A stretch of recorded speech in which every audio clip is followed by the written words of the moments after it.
السلام عليكم ورحمة الله وبركاته.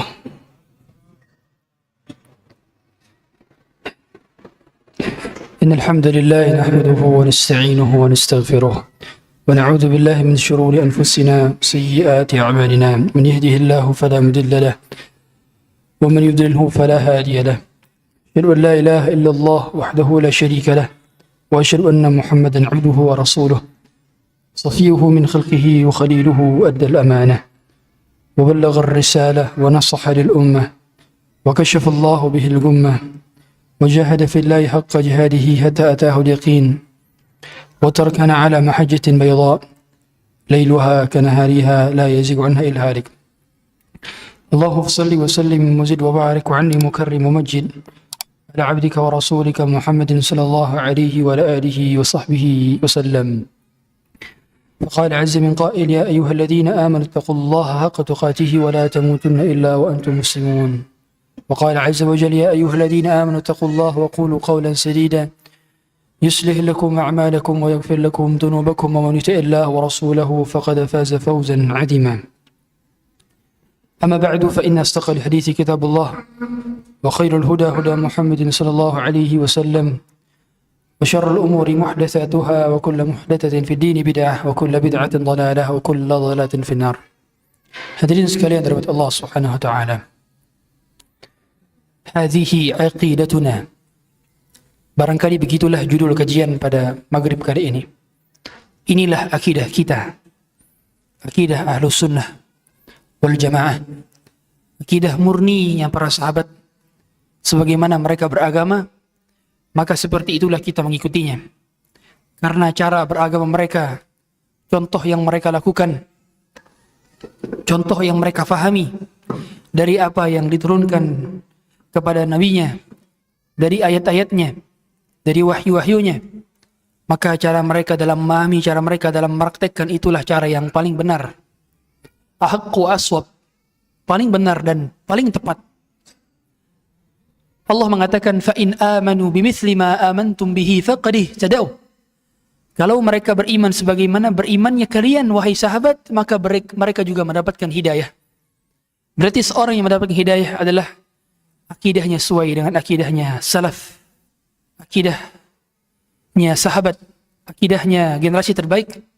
Dikarenakan generasi terbaik ini sudah mendapatkan cap dan stempel daripada nabinya dengan mengatakan khairun nasi qarni thumma alladhina yalunahum thumma alladhina yalunahum. Beliau mengatakan sebaik-baik generasi adalah generasiku, kemudian setelahnya dan kemudian setelahnya. Berarti memang cara pemahaman kita harus sesuai dengan cara pemahaman mereka dalam memahami akidah. Oleh karenanya, ilmu akidah bagian daripada ilmu usul. Penuntut ilmu harus mencari 3 ilmu. Ketika dia menuntut ilmu, maka dia harus mencari 3 ilmu sekaligus. Yang pertama ilmu akidah, yang kedua ilmu fiqih, yang ketiga adalah ilmu akhlak. Sebetulnya cabang daripada ilmu ini sangat banyak. Dan ilmu fikih dalamnya ada fikih ibadah, fikih muamalah, fikih munakahah, fikih jinayat atau fikih pidana. Dalam ilmu akidah saja banyak cabang-cabangnya lagi. Akidah ada tauhid rububiyah, tauhid uluhiyah, tauhid asma wa sifat. Dalam ilmu akhlak saja ada cabang-cabangnya lagi. Ada akhlak kepada guru, akhlak kepada murid, akhlak kepada buku, akhlak kepada pena, akhlak kepada orang tua, akhlak kepada tangga, akhlak kepada saudara dan seterusnya. Masih banyak. Sehingga cabang ilmu ini adalah lautan yang tak bertepi. Bahrun la sahil lahu. Begitulah kita mengarungi kedalaman keilmuan yang disampaikan oleh wahyu. Kita menikmati dan mengenyamnya sedikit demi sedikit. Sebagaimana kata para ulama, man akhadha al-ilma jumlah, zahaba anhu jumlah. Siapa yang mencari ilmu dalam keadaan langsung, maka hilang darinya pun langsung. Berarti ketiga ilmu ini dipelajari, dan ternyata ilmu akidah adalah ilmu paling penting dalam proses menuntut ilmu agama. Rasulullah SAW berdakwah 13 tahun di kota Makkah.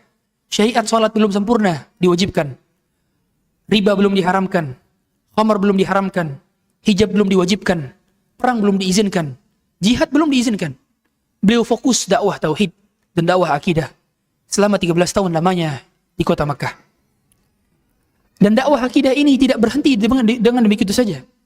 Bukankah pada saat perang Hunain, tatkala orang-orang yang baru masuk Islam meminta kepada Rasulullah SAW, ij'al lana dhata anwatin kama lahum dhatu anwat. Wahai Rasulullah, buatkanlah kepada kami pohon yang dikeramatkan sebagaimana punya mereka pohon yang dikeramatkan yang bernama pohon dhatu anwat. Maka Rasulullah mengatakan, kalian mengatakan sebagaimana Bani Israel mengatakan kepada Nabi Musa, ij'al lana ilahan kama lahum alihah. Sesungguhnya kalian adalah orang-orang yang sangat bodoh. Bagaimana mungkin kalian meminta Tuhan, sedangkan kalian sudah memiliki Tuhan? Dari sini difahami bahwa dakwah tauhid tetap berjalan meskipun masyarakatnya sudah madani, meskipun infrastruktur negara sudah lengkap, meskipun negara sudah banyak orang-orang yang mengaji, tetap dakwah tauhid harus dimunculkan. Bukankah ayat mengenai nasihatnya Nabi Yakub kepada anak-anaknya, 12 anaknya dikumpulkan dalam satu majelis yang sama. Dikatakan kepada anak-anaknya, am kuntum syuhada idh hadara Ya'qub al-maut idh qala li banihi ma ta'buduna min ba'di qalu na'budu ilahaka wa ilaha abaika Ibrahim wa Ismail wa Ishaqa ilaha wahida wa nahnu lahu muslimun. Tidaklah kalian saksikan bagaimana Nabi Yakub berkata kepada anak-anaknya tatkala dia hendak mati. Dia mengatakan, ma ta'buduna min ba'di, apa yang kalian ibadahi selepas peninggalanku? Apa yang kalian sembah selepas peninggalanku? Yang ditanya adalah pertanyaan tauhid. Dan ketahuilah hadirin sekalian, ayat ini turunnya di kota Madinah. Ayat ini adalah bagian daripada Madaniyah, dikarenakan dia turun selepas hijrahnya Rasulullah SAW. Ternyata tauhid dan akidah adalah pembahasan yang tidak ada henti dan habisnya.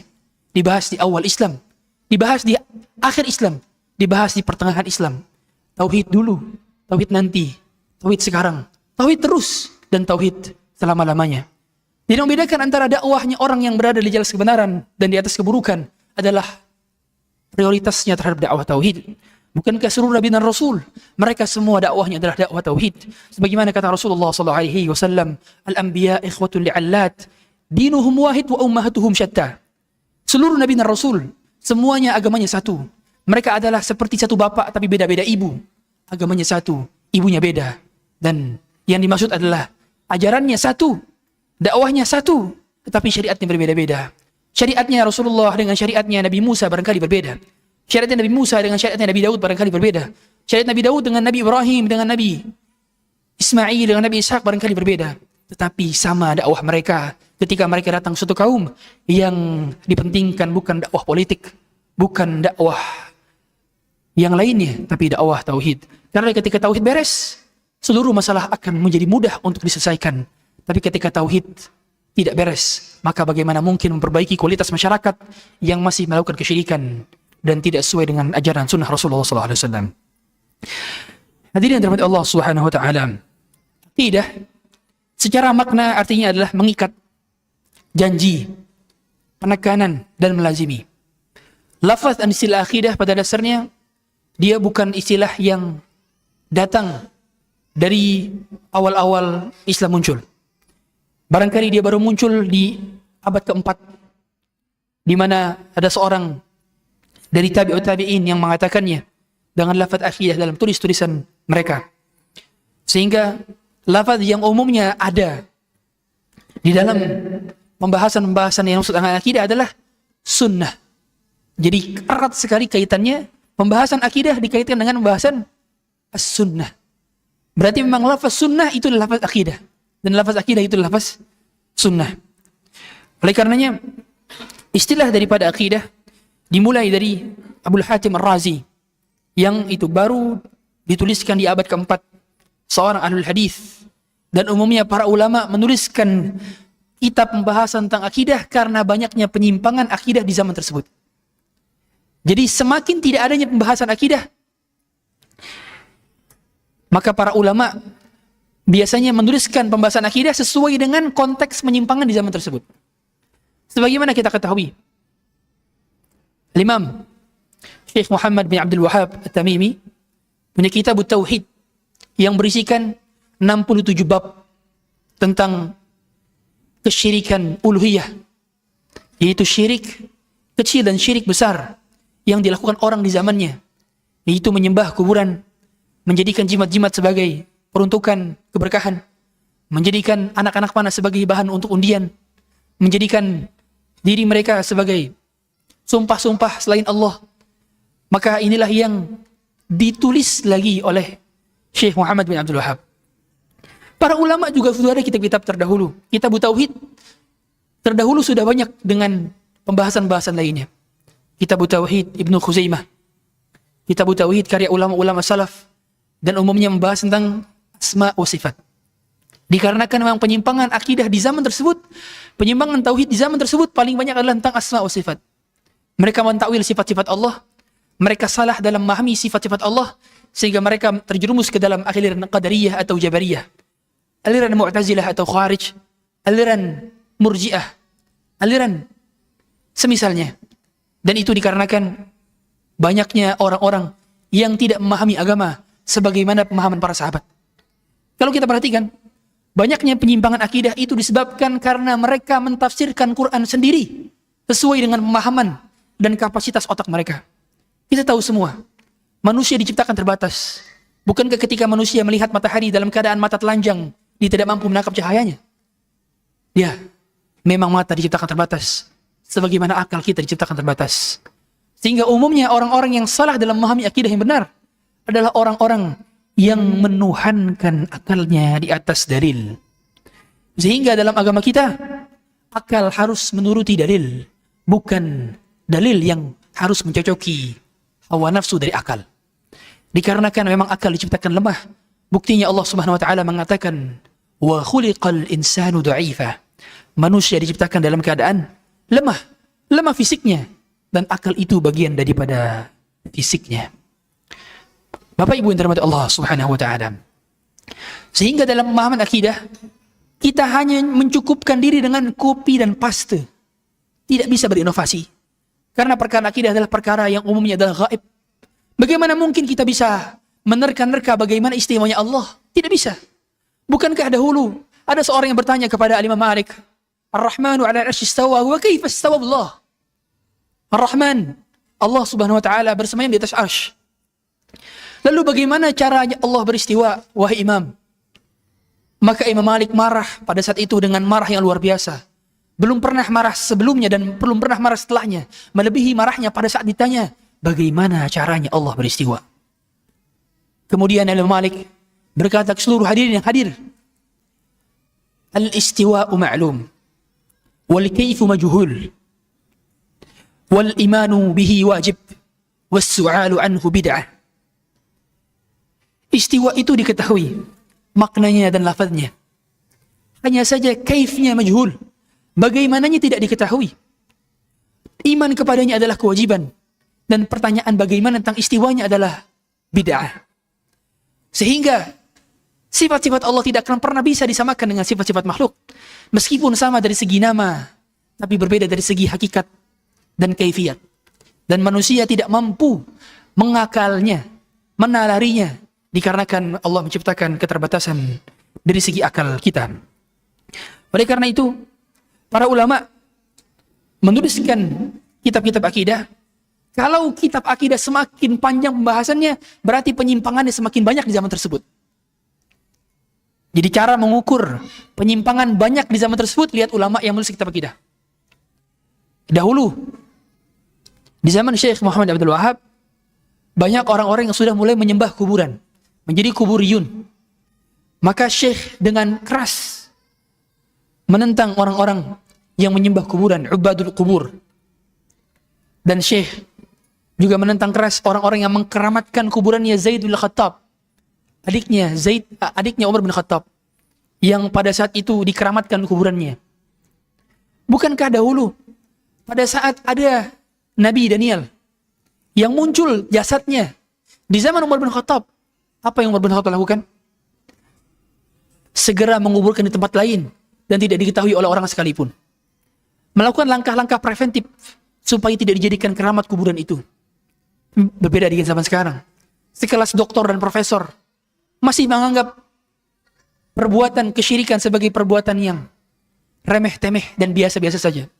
Padahal dosa terbesar di muka bumi adalah dosa kesyirikan. Innallaha la yaghfiru an yushraka bihi wa yaghfiru ma duna dzalika liman yasha. Allah tidak akan mengampuni dosa kesyirikan kalau dia belum bertaubat selama hidup di dunia. Berarti dosa kesyirikan adalah dosa yang paling Allah benci selama-lamanya. Dan seorang hamba selama dirinya bertauhid, maka meskipun ada dosa-dosa lainnya, dosa-dosa lainnya di bawah kesyirikan masih dapat berpotensi untuk dimaafkan meskipun dia belum bertaubat di bumi. Dikarenakan syarat masuk surga adalah tidak melakukan kesyirikan besar dan masuk ajaran agama Islam. Hadirin sekalian dirahmati Allah Subhanahu wa taala. Akidah Islam di antara kaedahnya dia mudah difahami. Mudah difahami.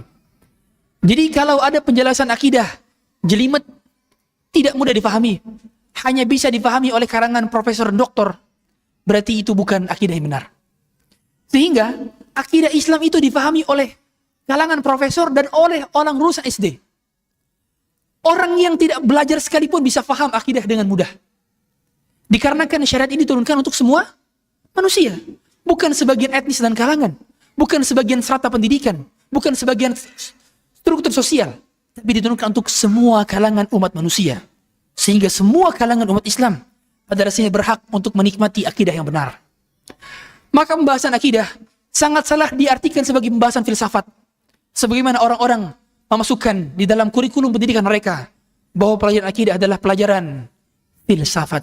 Padahal filsafat sangat jauh berbeda dengan pelajaran akidah. Akidah kita hanya memahami dan mengimani, tidak mengakal-akali.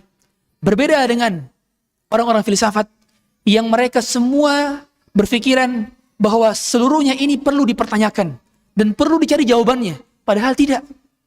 Segala hal yang tidak bisa kita nalari, kita tidak perlu cari jawabannya. Sebagai contoh, bagaimana mungkin otak kita menalari ketika Rasulullah SAW mengatakan cantiknya bidadari itu kelihatan sumsumnya dari luar. Tidak bisa kita bayangkan bagaimana cantik bidadari tapi sumsumnya kelihatan. Tidak bisa bayangkan. Berarti akal kita lemah dan tidak bisa kita mencari jawaban daripada itu. Bagaimana bisa kita menggambarkan ketika Rasulullah SAW naik ke langit, membuka pintu-pintu langit, dibukakan pintu malaikat setiap langit-langit. Langit pertama bertemu dengan Nabi Adam, langit kedua bertemu dengan Nabi Isa dan Nabi Yahya, langit ketiga bertemu dengan Nabi Yusuf, langit keempat bertemu dengan Nabi Idris, langit kelima bertemu dengan Nabi Harun, langit keenam bertemu dengan Nabi Musa, langit ketujuh bertemu dengan Nabi Ibrahim, dan langit setelah langit ketujuh adalah Sidratul Muntaha di bawah Arsy Ar-Rahman. Ternyata hal demikian tidak bisa kita nalari bagaimananya. Wajar saja kata Rasulullah SAW ketika beliau ditanya, hal ra'aita rabbak, apakah engkau melihat Tuhanmu secara langsung wahai Rasulullah? Kata beliau, nurun anna arah, ada cahaya menghalangiku dengannya, sehingga Allah Subhanahu wa taala memiliki hijab berupa cahaya yang kalau cahayanya tersingkap maka seluruh alam semesta akan kebakaran dengan cahayanya ini. Sebagaimana dalil hadis yang menunjukkan demikian. Lau kushifa nur, kalau dibuka cahaya Allah Subhanahu wa taala, lahtaraqat, akan terbakar, mantaha ilaihi basaruh, semua orang yang melihatnya. Bagaimana mungkin kita dapat melalar semacam ini? Dikarenakan berarti ada hal-hal yang tidak bisa kita dapati jawabannya dan kita hanya perlu mengimaninya saja. Kebanyakan orang yang belajar filsafat akhirnya terjerumus ke dalam kegilaan. Dikarenakan dia tidak mendapati jawaban yang memuaskan dari pertanyaannya. Tapi orang Islam sederhana. Dia mengimani apa yang mampu dia imani. Dan dia menyerahkan sisanya hanya kepada Allah Subhanahu wa taala saja yang dia tidak mampu mengakalinya. Dia tidak mampu menalarinya. Hadirin sekalian dirahmati Allah Subhanahu wa taala. Oleh karena itu, pembahasan akidah di zaman terdahulu itu para ulama tidak menspesifikannya secara khusus kebanyakan. Makanya Imam Abu Hanifah punya kitab namanya Al-Fiqhul Akbar. Lihat, judul kitabnya adalah fikih. Tapi pembahasan tentang akidah salaf. Yang menunjukkan bahwa pembahasan akidah yang pembahasan fikih, pembahasan akidah. Sehingga mereka tidak seperti orang di zaman sekarang yang seolah-olah memisahkan antara pembahasan fikih dengan pembahasan akidah. Padahal dalam pembahasan fikih ada akidahnya dan dalam pembahasan akidah ada fikihnya. Dan keduanya saling berjalan beriringan dan kita merujuk kepada pemahaman salafus saleh. Karena sebaik-baik manhaj dalam beragama adalah manhaj salaf. Manhajnya salafus salih dalam beragama. Bagaimana manhaj salaf salih itu? Sederhana. Manhaj salaf adalah mempercayai dan mengimani, menguatkan pendapatnya ijma' salaf. Ijma' salaf. Ketika para ulama salaf bersepakat atas sesuatu, kita berpegang teguh di atasnya. Ketika mereka berkhilaf dalam satu perkara, maka kita tidak keluar daripada khilaf tersebut. Sehingga ketika ada pendapat khalaf yang bertentangan dengan pendapat salaf, kita mengambil pendapat salaf dan meninggalkan pendapat khalaf. Sederhana. Bagaimana cara agar mengetahui pendapat salaf dan pendapat khalaf? Tidak dapat dilakukan kecuali dengan belajar secara tadarruj dan terus-terusan. Berarti manhaj salaf adalah manhaj yang mengajarkan kita untuk belajar sampai mati.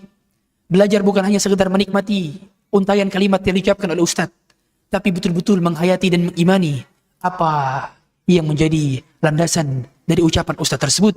Kita mengetahui dalilnya, dikarenakan agama adalah panduan yang berisikan dengan dalil-dalil agama.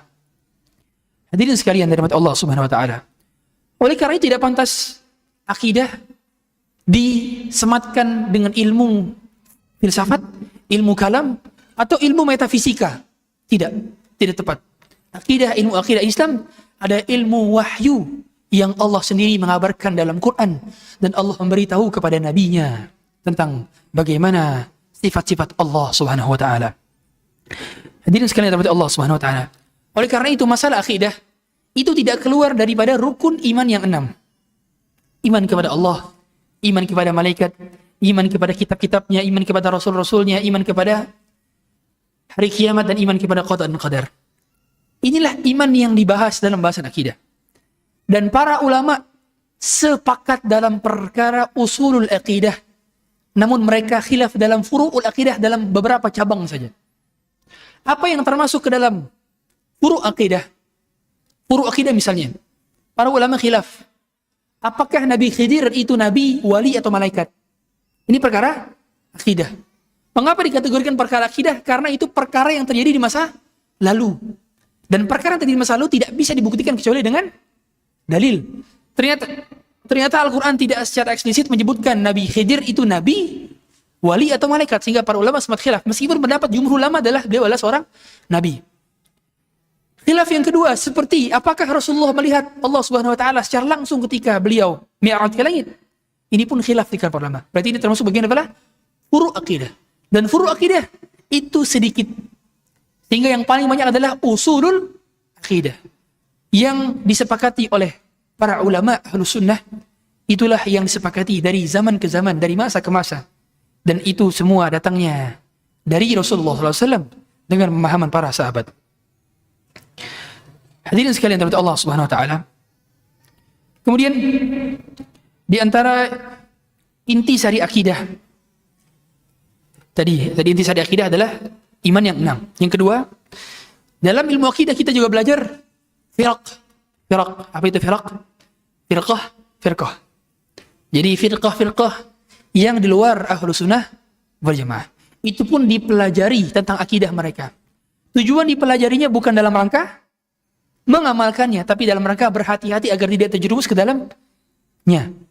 Dikarenakan Rasulullah SAW mengatakan, "Sataftariqu ummati," akan pecah dari umatku kepada 73 golongan.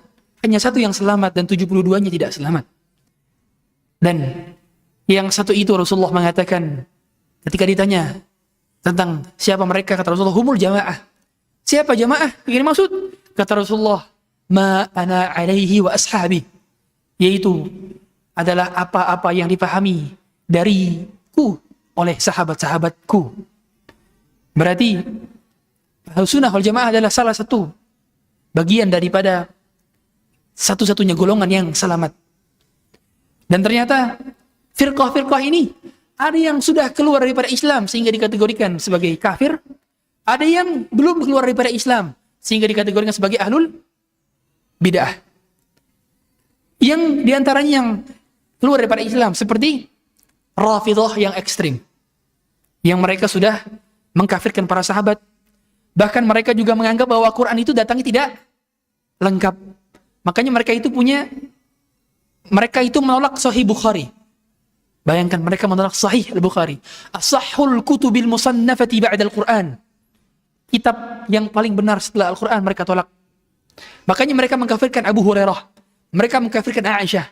Mereka mengkafirkan Abu Bakar. Bahkan hampir seluruh sahabat dikafirkan oleh Syiah Rafidah, kecuali sebagian sahabat saja seperti Salman dan Abu Darda dan beberapa sahabat lainnya dan beberapa ahlul bait. Sisanya dikafirkan oleh Syiah Rafidah. Maka mereka sepakat para ulama ahlu sunnah bahwa Syiah Rafidah yang ekstrim ini keluar daripada agama Islam. Kemudian yang kedua, di antara yang keluar seperti Qadariyah yang ekstrim. Qadariyah yang ekstrim itu menganggap bahwa Allah Subhanahu wa taala tidak memiliki kuasa dan Allah tidak mengetahui masa depan. Mereka berpikiran bahwa alam semesta ini terjadi begitu saja dengan sendirinya dan Allah juga memperhatikan dan mengamati secara seksama. Sehingga menurut mereka Allah tidak mengetahui tentang apa yang akan terjadi. Padahal Allah Subhanahu wa taala memiliki nama Al-Muhit, yang artinya adalah Allah mengetahui yang sudah terjadi, Allah mengetahui yang belum terjadi, Allah mengetahui yang sedang terjadi, bahkan Allah mengetahui yang tidak terjadi bagaimana apabila ia terjadi. Al-Muhit. Dan Qadariyah, mereka menganggap bahwa Allah tidak mengetahui tersebut. Qadariyah ekstrim ini menurut para ulama, mereka semua adalah telah keluar daripada ajaran agama Islam. Dan mereka mengutamakan logika di atas segala-galanya.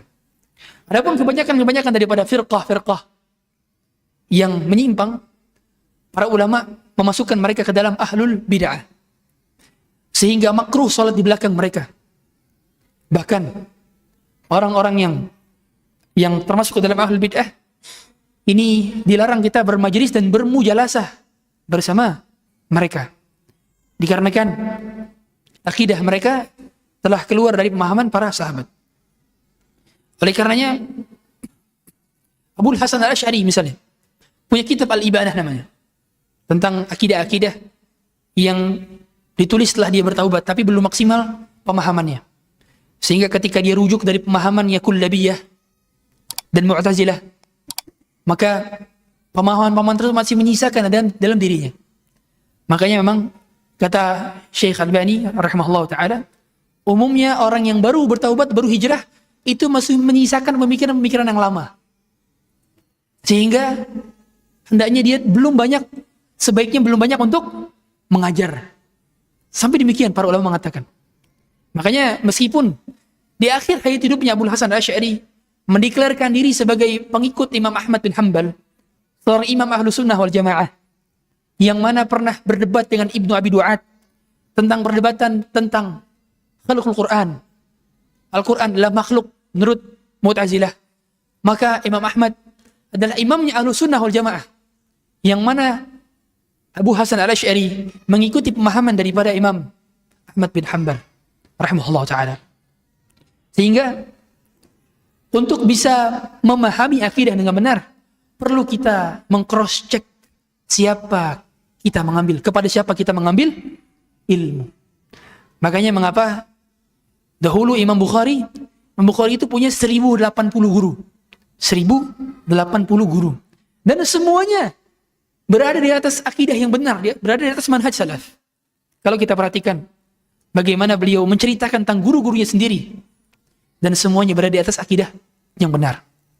Wajar saja Imam Malik pernah menuliskan kriteria kepada siapa kita mengambil ilmu, dan syarat utamanya adalah kepada orang yang berakidah lurus dan benar.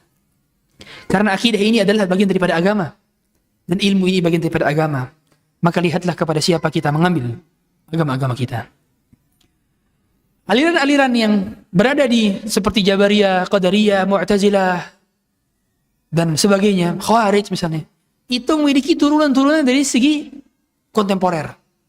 Maka kalau kita lihat ada pemahaman-pemahaman isme-isme di zaman sekarang, seperti sekularisme, liberalisme, pluralisme, reinkarnasi, kapitalisme, sosialisme, kesetaraan gender, Islam Nusantara, dan seterusnya. Ini semua adalah cabang-cabang dari yang sudah ada terjadi di zaman terdahulu.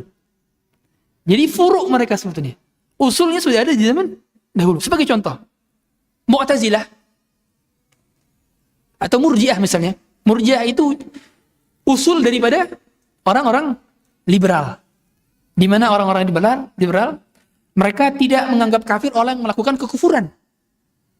Jadi kalau orang-orang melakukan kesyirikan besar, kata mereka tidak boleh kita kafirkan. Dikarenakan mereka masih meyakini dalam hati, meskipun mereka telah mengucapkan dengan lisan dan telah melakukan dengan perbuatan, tetap mereka tidak kita kafirkan. Ini adalah bagian daripada akidah Murji'ah.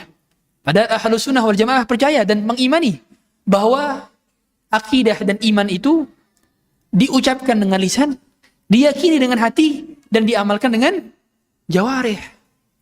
Sehingga sama saja. Yang melakukan kekufuran dengan lisannya, melakukan kekufuran dengan jawarihnya, melakukan kekufuran dengan hatinya, itu kalau dia melakukan kekufuran, maka dia berpotensi keluar daripada agama Islam. Sehingga kita harus pahami, jangan sampai anak-anak kita tercekoki dengan pemahaman isme-isme di zaman sekarang. Jangan sampai kita besarkan tubuhnya, kita tinggikan badannya, tapi kita biarkan pemikirannya digerogoti oleh pemikiran liberalisme, sekularisme, feminisme, dan isme-isme lainnya. Oleh karenanya, agama Islam adalah agama yang paling pertengahan di antara agama Yahudi dan Nasrani, dan Ahlus Sunnah wal Jamaah adalah pemahaman yang paling pertengahan di antara semua aliran-aliran. Karena umumnya itu aliran-aliran yang ada, itu umumnya baina ifrat wa tafrid. Antara dia ekstrim, terlalu ekstrim, atau sama-sama acuh tidak acuh. Contoh, Qadariyah dan Jabariyah. Qadariyah ekstrim kanan, Jabariyah ekstrim kiri. Yang satu memahami bahwa kita bisa melakukan sesuatu hal tanpa izin dari Allah, yang satu menganggap bahwa kita tidak memiliki kehendak sama sekali. Lalu di pertengahan, memahami sederhana dengan ayat wa ma tasyauna illa ayyasha Allahu rabbul alamin. Selesai. Tidaklah kalian dapat berkehendak kecuali kehendak Allah di atas kalian. Berarti Ahlussunnah berada di atas pertengahan. Ada lagi aliran kedua. Ada yang satu Khawarij, yang satu Murji'ah. Yang satu ekstrim kanan menjadi ISIS misalnya. Yang satu ekstrim kiri menjadi Murji'ah, liberal. Seperti saudaranya Abu Janda dan kawan-kawannya. Ya. Itu termasuk kategori liberal. Dan termasuk kategori Murji'ah. Bahkan dia termasuk dalam munafik di zaman sekarang. Sehingga Ahlussunnah selalu berada dalam pertengahan. Dan agama kita adalah agama yang tawasud. Sehingga, dan umumnya, saya dulu bertanya-tanya, apa yang menyebabkan aliran ini bisa muncul? Pertama, karena salahnya dalam memilih guru. Salah dalam memilih guru. Penyebab akidah rusak yang pertama adalah salah memilih guru. Yang kedua, berani menafsirkan tafsiran ayat dan hadis sesuai dengan keterbatasannya. Maka tidak boleh kita sembarangan dalam memahami hadis dan ayat. Kalau sudah dibahas di zaman salafus saleh, kita tinggal merujuk kepada kesana saja, selesai. Tidak boleh kita tafsiri sembarangan. Muncul coba seperti sekarang tentang hadis hari kiamat misalnya. Misalnya hadis mengenai tanda-tanda hari kiamat. Asyratus sa'ah. Di antara tanda hari kiamat adalah wa antaral hufata al-'urata al-'alata yatatawaluna fil bunyan. Kamu melihat banyak pengembala kambing tidak beralas kaki, tidak memiliki pakaian, yang mereka berlomba-lomba dalam membangun bangunan tinggi-tinggi. Akhirnya mereka memiliki cocokologi. Tuh, Zamzam Tower itu bagian daripada tanduk-tanduk syaitan. Buktinya bentuknya seperti bulan sabit, berarti itu tanduknya Dajjal. Akhirnya cocokologi. Ini hasil daripada menafsiri hadis sesuai dengan cocokologi sendiri. Akhirnya banyak dai-dai akhir zaman di zaman sekarang. Karena keliru dalam memahami hadis. Harusnya dikembalikan dengan pemahaman para ulama. Karena tidak semua tanda hari kiamat itu buruk. Tidak semua tanda hari kiamat itu buruk. Contoh, Rasulullah mengatakan apa? Bu'ithu hana wasa'ah kahatain. Aku diutus dengan hari kiamat seperti jari tengah dan jari telunjuk. Coba saya tanya. Diutusnya Rasulullah, ini kata Rasulullah adalah di antara tanda hari kiamat. Diutusnya Rasulullah kabar gembira atau kabar buruk? Kabar gembira. Berarti tidak semua tanda hari kiamat itu buruk. Dan berarti banyaknya bangunan tinggi, banyaknya bangunan-bangunan di sekitaran Ka'bah, itu bukan menjadi tanda buruk. Buktinya banyak kemaslahatan juga di sana. Sehingga kita harus memahami sebagaimana pemahaman para ulama. Tidak boleh asal sendiri saja. Dan yang ketiga, yang pertama tadi apa? Salah memilih guru. Yang kedua, menginterpretasi ayat dan hadis sendiri tanpa bimbingan para ulama atau tanpa pemahaman para sahabat, para salafus saleh. Yang ketiga adalah berlebihan dalam merespon sesuatu atau berlebihan dalam acuh terhadap sesuatu. Saya ulangi, berlebihan dalam merespon sesuatu dan berlebihan dalam acuh terhadap sesuatu. Contoh, seseorang sekarang di zaman apa? Di zaman misalkan fitnah politik misalnya. Dia berlebihan dalam respon politik ini dengan berlebihan sekali. Akhirnya menjadi ahli politik, menjadi juru kampanye. Atau sebaliknya, sama sekali tidak acuh dan tidak peduli terhadap kemaslahatan negara misalnya. Akhirnya dia menjadi orang yang tidak peduli. Ini karena berlebihan dalam respon dan berlebihan dalam acuh tak acuh. Ahlussunnah selalu dalam pertengahan. Sikapnya sesuai dengan bimbingan para ulama, sesuai dengan fatwa para ulama. Sehingga pada saat zaman fitnah, yang diutamakan adalah banyak diam, tidak banyak berkomentar. Ingatlah perkataan Ali bin Abi Thalib, "Lau sakata man la yadri laqalla al-khilaf." Kalau orang-orang yang tidak tahu, orang-orang yang bukan ahli di bidangnya, tidak berbicara terhadap suatu permasalahan yang dia bukan ahli bidangnya, maka akan sedikit sekali khilaf itu terjadi. Kebanyakan sekarang terjadi percekcokan dikarenakan banyak orang merasa ahli di bidang tersebut, akhirnya menganalisa sesuatu yang bukan ahli di bidangnya. Dia menganalisa politik, padahal tidak pernah kuliah jurusan politik. Dia menganalisa ekonomi, padahal belum pernah belajar tentang ekonomi. Menganalisa tentang masa depan, hal-hal yang sebetulnya tidak dia kuasai, tapi dia komentar.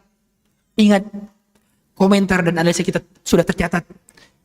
Sedangkan kita tahu bahwa kita akan bersama catatan amal kita masing-masing.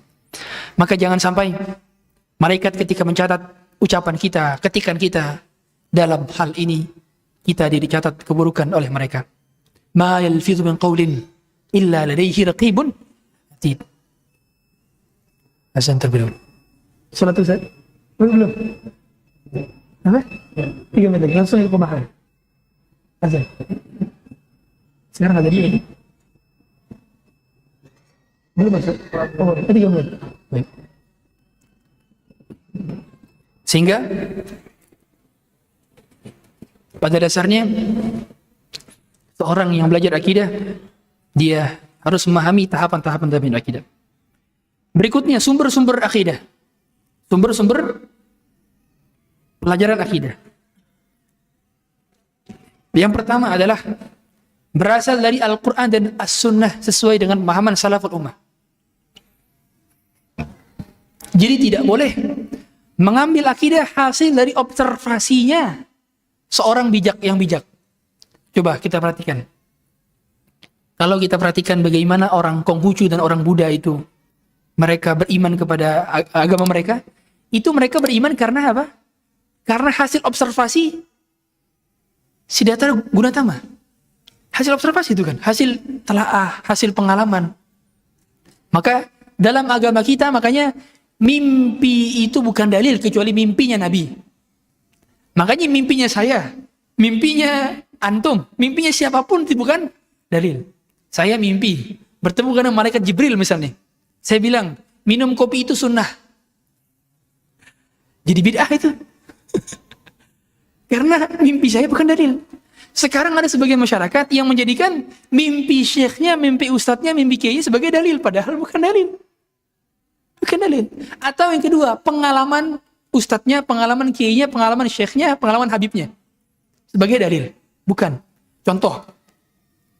Kebanyakan yang menjadikan seperti amal-amal kesyirikan di bulan Rajab misalnya, salat raghaib atau salat 1000 rakaat, macam-macam ada amal-amalnya.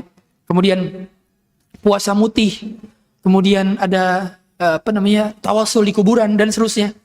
Ini umumnya itu karena apa? Pengamalan mereka. Jadi gara-gara gurunya itu dulu mengamalkan dan ampuh, akhirnya diikuti oleh muridnya. Padahal pengamalan gurunya dan ampuh itu bukan dalil. Bisa jadi itu apa? Istidraj.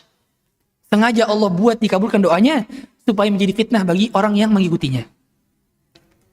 Makanya kalau kita perhatikan, sederhana akidah kita, itu bukan qila wa qal, katanya dan katanya. Oh, si fulan bisa terbang. Oh, si fulan bisa berjalan di atas air. Maka tidak boleh dipercayai kecuali dengan sanad. Makanya kata Abdullah bin Mubarak, laulal isnad laqala man sya'a ma sya'a. Kalau bukan karena sanad transmisi ilmu agama, maka seorang siapapun akan berbicara sesuai dengan kehendak hati mereka. Kita butuh sanad keilmuan. Siapa gurunya? Di mana dia belajar? Dan itulah diambil ilmu agama bertahap demi bertahap, estafet demi estafet, dari guru-guru kita kepada salafus saleh hingga kepada Rasulullah SAW. Hadirin sekalian Allah Subhanahu Wa Taala, mengenai sumber pengambilan akidah hanya satu, yaitu bersumber dari Al-Quran dan As-Sunnah sesuai dengan pemahaman salaful ummah. Adapun sumber pengambilan akidah yang salah, ada beberapa hal. Yang pertama, akal. Yang pertama adalah akal. Sumber pengambilan akidah yang salah yang pertama adalah akal.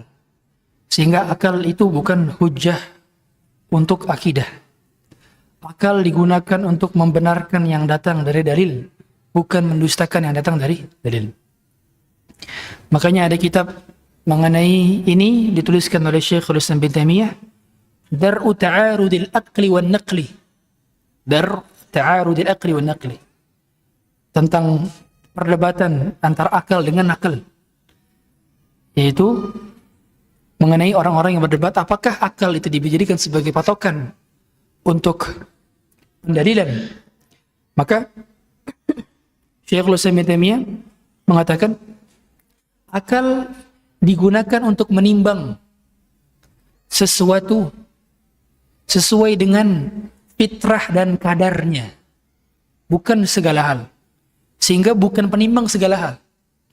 Karena kalau akal yang dipakai akal Abu Janda juga salah juga. Ya kan? Jadi akal itu bukan digunakan untuk menimbang semua hal, tidak. Hanya keterbatasan kita saja yang menjadikan akal itu digunakan untuk menimbang beberapa hal. Misalnya seorang yang tahu secara akal fitrah nalurinya bahwa kotoran itu tidak bisa dicampurkan bersama makanan misalnya.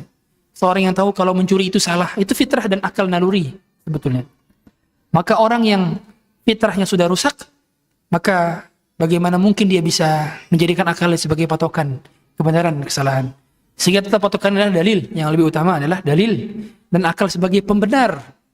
Makanya ketika Allah Subhanahu wa taala mengatakan afala ta'qilun, apakah kalian berfikir, apakah kalian berakal? Maksudnya adalah apakah kalian menggunakan akal fitrah kalian yang sehat? Apakah kalian menggunakan itu atau justru kalian mengedepankan emosi kalian, hawa nafsu kalian demi tercapainya hawa nafsu saat? Yang kedua, diambil dari Nabi Khidir. Diambil dari Nabi Khidir. Ini sebagian aliran mereka berdalil dengan bertemu dengan Nabi Khidir sebagai dalil patokan syariat. Kalau saya bertemu dengan Nabi Khidir, saya dikabarkan kepadanya untuk sholat subuh jadi 3 rakaat. Saya sholat 3 rakaat makanya. Maka demikian termasuk ke dalam salah pengambilan sumber rujukan akidah. Karena Nabi Khidir ini sepakat para ulama telah meninggal dunia. Pertama, Nabi Khidir telah sepakat para ulama telah meninggal dunia. Pun seandainya Nabi Khidir hidup pun tidak menjadikan dia sebagai apa? Rasul. Karena Rasul kita hanya Rasulullah SAW. Khatamul Anbiya wal Mursalin. Penutup para Nabi dan Rasul. Sehingga sampai-sampai kata Rasulullah SAW, "Lau kana Musa hayyan ma yasi'ahu illa ittiba'i." Seandainya Nabi Musa hidup, tidak ada pilihan baginya kecuali adalah mengikuti ku, kata Rasulullah. Makanya mengapa Nabi Isa ketika nanti turun di akhir zaman, Nabi Isa akan mengikuti syariat siapa? Syariatnya Rasulullah SAW. Nabi Isa akan sholat dengan imamnya siapa? Imam Mahdi. Pada saat Nabi Isa datang, turun di waktu subuh, maka Imam Mahdi mempersilahkan Nabi Isa untuk menjadi imam, tapi Nabi Isa menolaknya. Dan Nabi Isa menjadi makmumnya.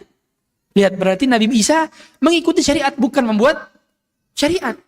Jadi nggak ada istilahnya kalau Nabi hidup sekarang, dia bisa membuat syariat. Nggak bisa. Syariat telah selesai dan telah terputus setelah kematiannya Rasulullah SAW.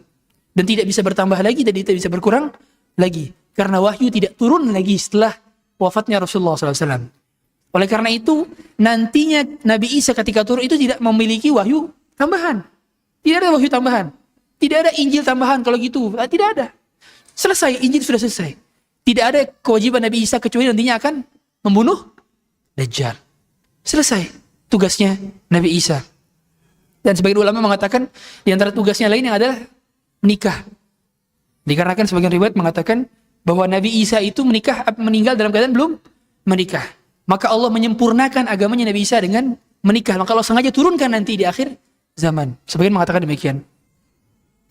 Oleh karenanya Allah mengatakan laqad ba'atsna,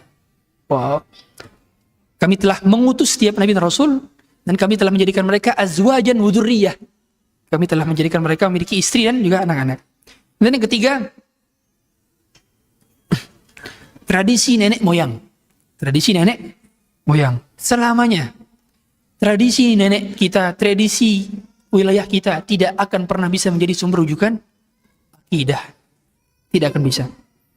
Sehingga akidahnya orang Arab sama, akidahnya orang Jawa sama, akidahnya orang Bontang sama. Sama karena merujuk kepada rujukan yang sama. Tidak memiliki versi masing-masing sesuai dengan wilayah dan tradisi budayanya. Oleh karenanya, di antara penyebab kesulitan dimasuki dakwah sunnah itu karena berpegang teguh dengan tradisi nenek moyang. Makanya yang saya lihat, dakwah sunnah itu mudah untuk diterima di masyarakat yang heterogen, tapi sulit diterima di kalangan masyarakat yang homogen. Dan saya lihat Bontang ini termasuk yang heterogen karena kebanyakan pendatang seperti Pekanbaru, Riau, Jakarta misalnya. Nah itu biasanya banyak pendatang sehingga mudah maksud dakwah sunnah. Karena orang yang keluar dari tempurung asalnya, dia akan mudah menerima kebenaran. Sedangkan orang yang berada di tempurung, dalam tempurungnya sulit menerima kebenaran karena sudah mengakar tradisi ada tersebut. Makanya wajar saja Imam Syafi'i mengatakan, safir tajid iwadan amman tufariquhu. Bersafarlah, kalian akan dapat pengganti dari orang-orang yang kalian tinggalkan. Maka bersafar inilah ya Allah mengatakan, siru fil ardi fanzuru kaifa kana aqib.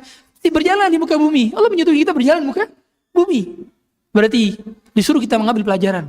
Dan kalau orang bersafar berperjalanan, dia akan semakin tahu yang paling benar yang mana. Yang benar yang mana. Yang keempat, keyakinan mayoritas. Keyakinan mayoritas. Selamanya. Hatta seluruh bumi ini konsensus. Ijma'. Seluruh dunia ijma' sekarang. Tentang akidah bahwa Allah berada di mana-mana. Maka itu tidak akan bisa menjadikan akidah itu benar. Karena kata Allah Subhanahu wa taala, "Wa in tuti aktsara man fil ardi yudilluka an sabilillah."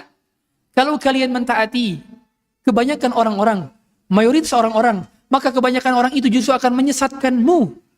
Berarti patokan kita, tuh buktinya kelompok ini paling banyak, berarti dia paling benar dong. Tidak. Kebenaran itu bukan diraih dengan banyak-banyakan. Bukan. Kebenaran itu diraih dengan pemahaman yang benar.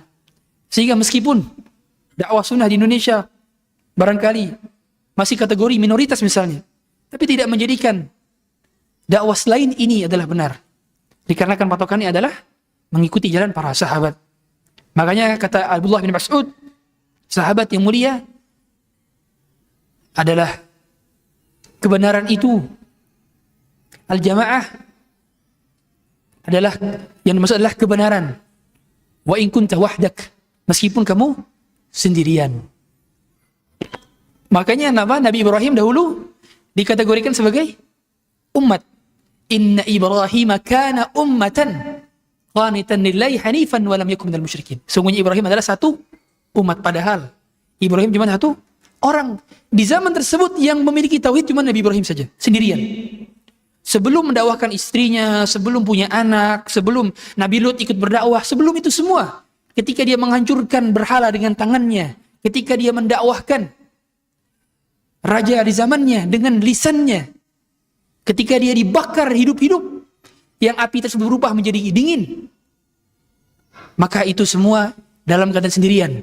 Tapi sendirian inilah yang menjadikan dia mendapatkan kategori umat, satu umat. Kemudian yang kelima adalah mimpi. Mimpi selamanya tidak akan menjadi dalil kecuali mimpinya Rasul dan Nabi. Mimpinya Imam Syafi'i saja tidak menjadi dalil, apalagi mimpi kita. Karena Imam Syafi'i bukan Nabi. Sehingga yang dikategorikan mimpi yang benar adalah mimpinya Nabi dan Rasul saja. Kemudian yang keenam adalah ilham. Ilham. Ilham itu seperti inspirasi yang diberikan Allah kepada wali-walinya. Maka ini pun bukan termasuk wahyu dan bukan akidah. Bukan akidah. Seperti ibunya siapa? Ibunya Nabi Musa. Ibunya Nabi Musa itu ketika menaruh Nabi Musa di atas sungai untuk dihantarkan, dilihat oleh saudaranya, itu adalah ilham dari Allah. Seperti Maryam. Makanya kalau wali itu mendapatkannya ilham. Seperti Maryam. Maryam kategorinya apa? Maryam bukan nabi. Kategorinya berarti apa? Wali berarti. Kategorinya berarti wali. Dan Ahlussunnah percaya bahwa ada wali. Betul, wali Allah ada. Tetapi tidak sembarangan membuat-buat, menceritakan khurafat-khurafat. Jadi Ahlussunnah Jamaah percaya adanya wali Allah. Dan wali Allah adalah orang yang bertakwa. Wali Allah bukan yang bisa terbang, bukan bisa jadi sair, bukan. Wali Allah adalah orang istiqamah di jalan sunnah. Itulah wali-wali Allah. Dan Ahlussunnah percaya bahwa ada wali-wali Allah. Dan umumnya ilham ini diberikan kepada wali. Dan ilham ini tidak menjadikan adanya akidah yang baru. Yang ketujuh adalah pengamalan tadi. Atau dalam bahasa lain adalah tajarrubat. Tajarrubat. Makanya ada istilah mujarrab. Apa itu mujarrab? Nah, istilah mujarrab yang dipakai oleh orang-orang awam biasanya maksudnya apa? Sudah pernah dicoba dan ampuh kan gitu. Nah, istilah ini tidak bisa kita pakai. Sehingga nggak bisa kita menganggap kalau ada fulan selesai dia bertapa dari Gua Hiro, dia bisa mendapatkan inspirasi, bisnisnya sukses. Oh, kalau gitu kita bertapa juga. Nggak bisa. Karena pengamalan dia bukan dalil.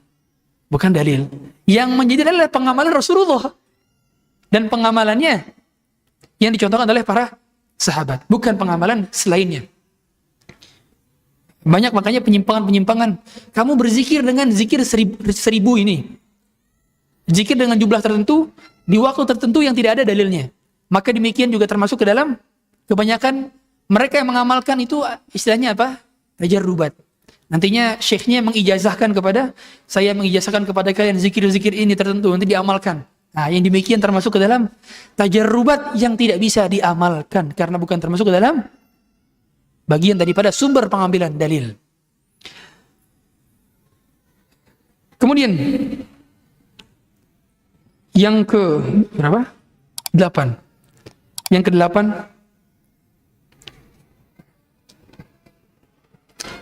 adalah logika.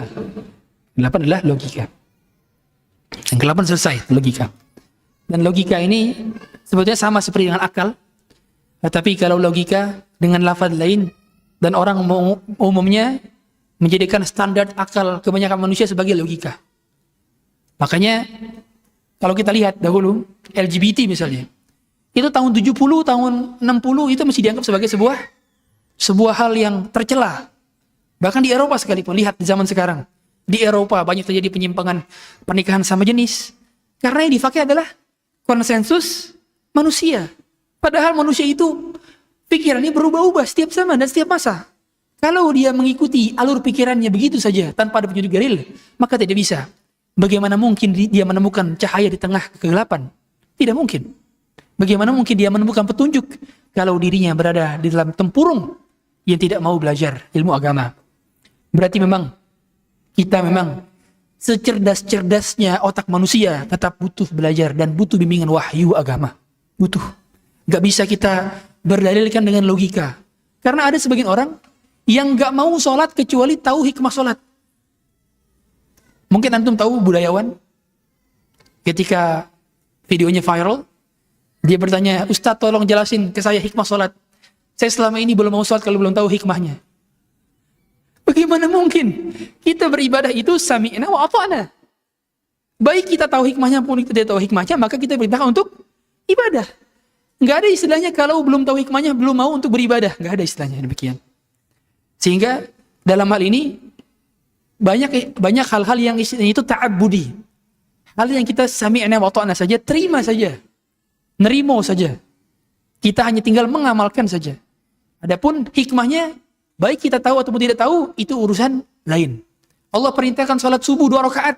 Tidak perlu kita bertanya-tanya, kenapa tidak 3 rakaat saja Ustaz? Kenapa enggak 4 rakaat saja Ustaz? Kenapa enggak 5 rakaat saja? Itu dalil dan itu wahyu. Tidak perlu kita bertanya-tanya, selesai. Kenapa Allah tawaf menyuruh kita 7 putaran Ustaz? Kenapa enggak 8 putaran Ustaz? Kenapa enggak 10 putaran Ustaz? Itu wahyu, kita hanya ta'abbudi saja. Makanya kata sahabat Ali bin Abi Thalib, "Lau kana ad-din bir-ra'yi lakana asfal al-khuf aula bil mashi min a'lah." Seandainya agama itu berpatokan dengan logika, maka ketika kita masuk al-khufain, pada saat kita masuk al-khufain, di bawahnya itu lebih pantas untuk dibasuh dibandingkan atasnya, karena yang kotor mana? Bawahnya. Sampai ada ulama mengatakan, seandainya agama itu pakai logika saja, mungkin saat kita kentut dan batal wudunya, yang lebih berhak untuk mendapatkan cipratan air adalah bokong kita, bukan anggota wudu. Tapi ternyata diperintahkan saat kita batal wudu adalah wudu kembali, dan bukan bokongnya saja yang diciprati.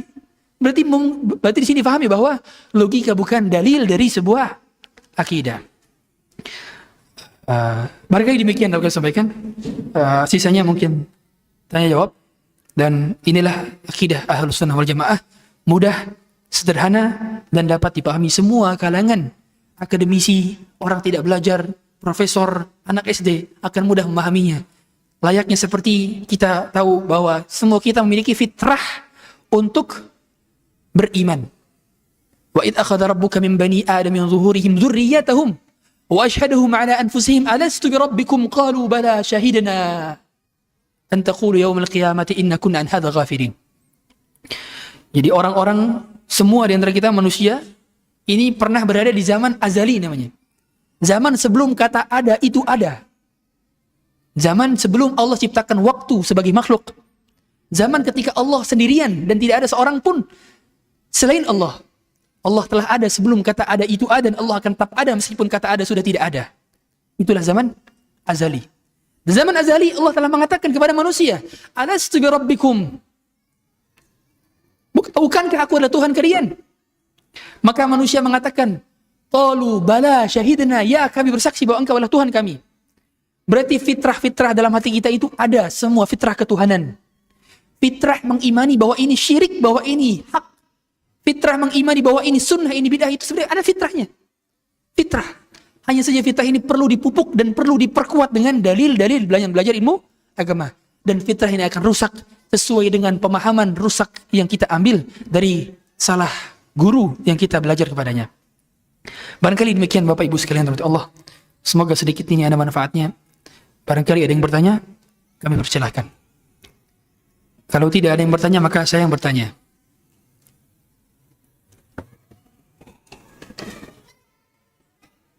Baik. Saya yang bertanya. Oh, ada bertanya. Antum bertanya. Antum panitia, jangan bertanya. Assalamualaikum warahmatullahi wabarakatuh. Ustaz, Ana mau bertanya, di sebagian Ahlus Sunnah ada yang memberi lakab bahwasanya fulan khawarij, alan murji'ah dalam perkara uzur bil jahl dan takfir muayyan atau takfir mutlak. Apakah perkara uzur bil jahl ini dan takfir muayyan ini termasuk furu' di dalam akidah atau usul di dalam akidah? Ini telah dibahas oleh Syekh Muhammad bin Shalih Al-Utsaimin. Beliau sering ditanya tentang al-udhr bil jahli.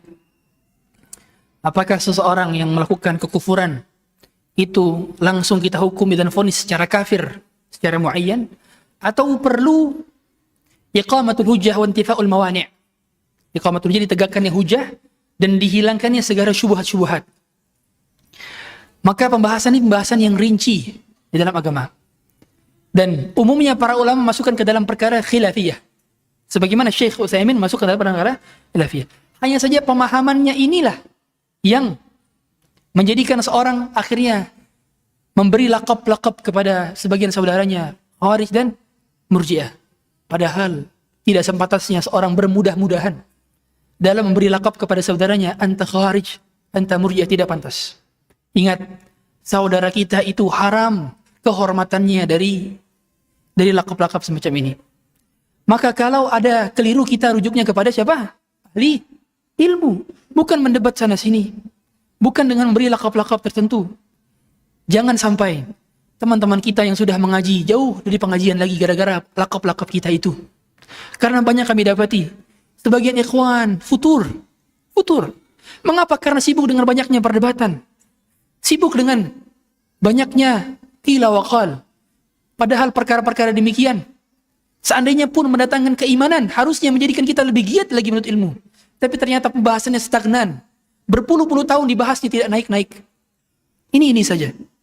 Maka kalaupun mau diskusi secara ilmiah, maka datangkanlah kitab-kitab para ulama. Seandainya ulama-ulama yang berkata adalah ulama-ulama Ahlus Sunnah yang mu'tabar, berarti kita mengatakan bahwa berarti khilaf para ulama, selesai. Tidak perlu kita memberi lakab-lakab kepada kaum muslimin. Misalnya ada syekh, misalnya kita khilaf tentang udzur bil jahl.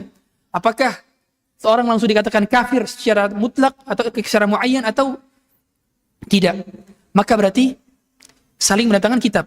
Coba jelaskan kepada kami mana kitab ulama. Oh, ada perkataan Syekh Utsaimin tentang udzur bil jahl. Ada lagi perkataan tentang udzur bil jahl dari Syekh Muqbil. Dilihat dan dibandingkan. Kedua ulama ini ahlu sunnah. Kalau begitu, mengapa kita ribut-ribut dalam perkara-perkara yang dikhilafkan oleh para ulama?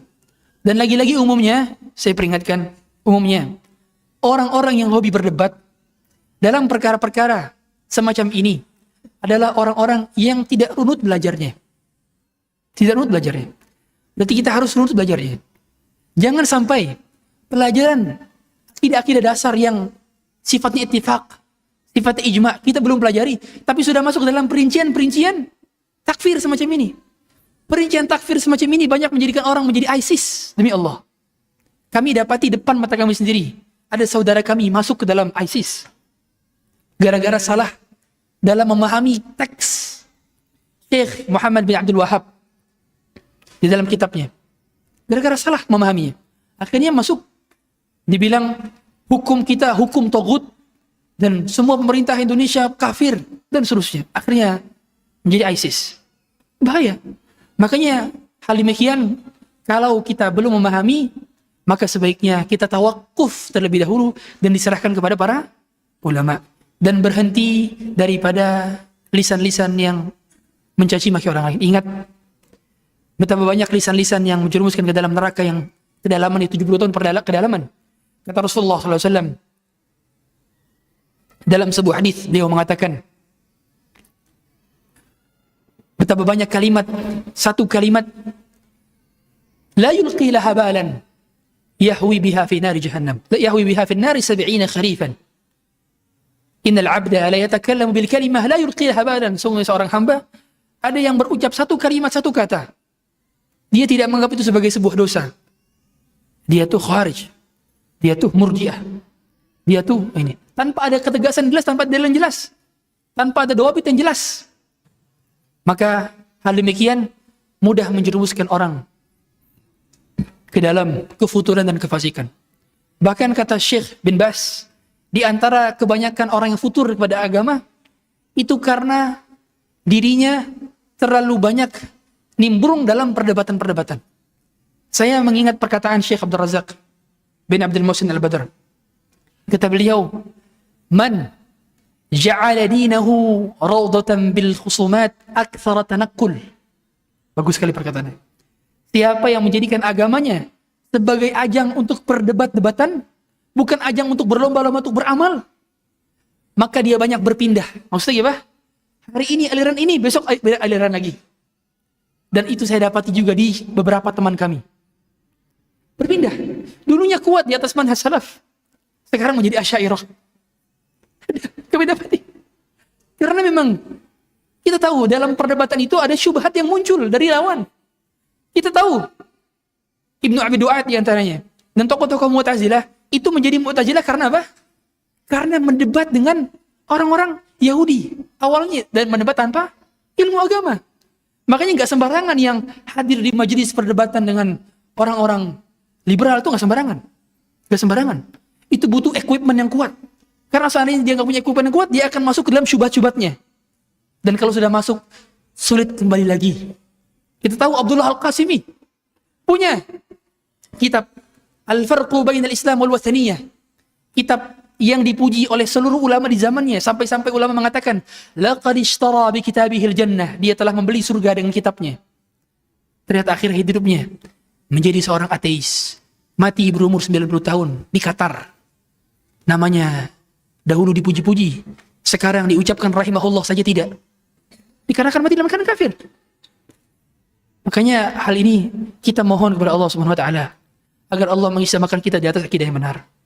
Agar Allah matikan kita dalam keadaan husnul khatimah. Agar Allah menjadikan kita semua dan keluarga kita memiliki akidah dan tauhid yang benar. Hingga kita berjumpa dengan Allah Subhanahu wa taala dalam sebaik-baiknya keadaan. Wallahu a'lam. Ada lagi? Baik. Tidak ada. Kita cukupkan sampai sini saja. Yang benar datang dari Allah, yang salah datang dari saya pribadi, saya mohon maaf. Subhanakallahumma bihamdika asyhadu an la ilaha illa anta astaghfiruka wa atubu ilaik. Sallallahu ala nabiyyina Muhammadin wa ala alihi wa sahbihi wasallam. Assalamualaikum warahmatullahi wabarakatuh.